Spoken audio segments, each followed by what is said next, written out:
Merhaba arkadaşlar, kanalımıza hoş geldiniz.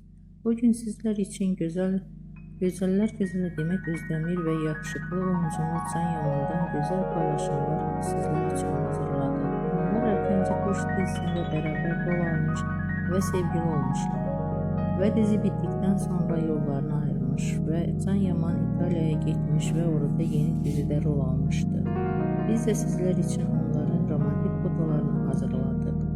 Bu videoların devamlı gelmesini istiyorsanız kanalımıza abone olup yorum yazmayı unutmayın. Herkese teşekkür ederim.